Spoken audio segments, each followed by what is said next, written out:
रावण मरते मरते प्रभु श्री राम से कहता है कि राम, इस युद्ध में मैं क्यों हारा और तुम क्यों जीते? कभी बैठकर सोचना राम।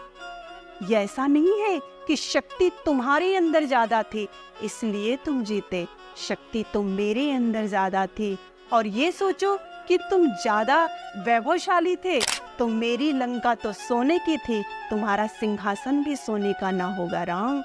और अगर तुम सोचो कि शक्ति तुम्हारे अंदर ज्यादा है तो राम, महादेव मेरी मुट्ठी में और शनिदेव मेरी काख में और नवग्रह मेरे पांव के नीचे, यमराज मेरे कहे पे चलता है। और ये सोचो कि तुम्हारे अंदर भक्ति ज्यादा थी तो यहाँ पे भी तुम गलत हो राम। भक्ति मेरे अंदर ज्यादा थी कि जैसी भक्ति मैंने महादेव की वैसी भक्ति कोई कर नहीं सकता।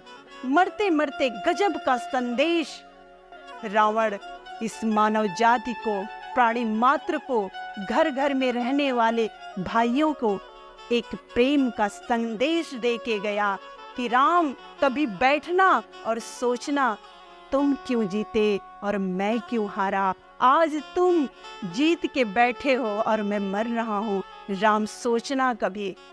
मैं बताता हूँ राम, मैं इसलिए हारा कि मेरा भाई मेरे साथ नहीं था, तुम्हारा भाई तुम्हारे साथ था, इसलिए राम तुम जीते। कभी अपने सिंहासन पे बैठना और सोचना राम कि ये प्रेम की ताकत, अगर तुम्हारा भाई मेरे साथ होता और मेरा भाई भी मेरे साथ होता तो क्या होता राम।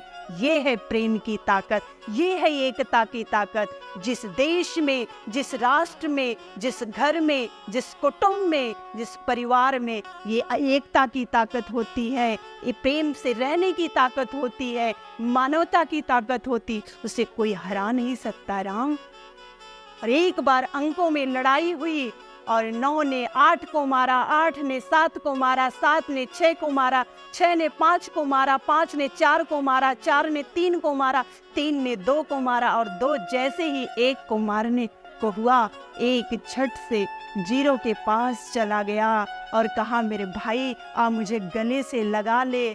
9 9 नहीं रहा, 9 धाराशायी हो गया, 8 8 नहीं रहा, वो धाराशायी हो गया, 7 भी मर गया, 6 भी मर गया, 5 भी मर गया, 4 भी मर गया और 3 भी मर गया, 2 भी मर गया। और एक झट से 0 के पास जैसे शून्य के पास जाता है, उसे अपने गले से लगा लेता है तो 9 9 नहीं रहा, 8 8 नहीं रहा, 7 7 नहीं रहा, 6 6 नहीं रहा, 5 5 नहीं रहा, 4 4 नहीं रहा, 3 3 नहीं रहा, 2 2 नहीं रहा और एक 0 के पास जाके प्रेम से जब गले लग गया तो वो क्या हो गया, वो 10 हो गया। और ये है प्रेम की ताकत, ये है एकता की ताकत।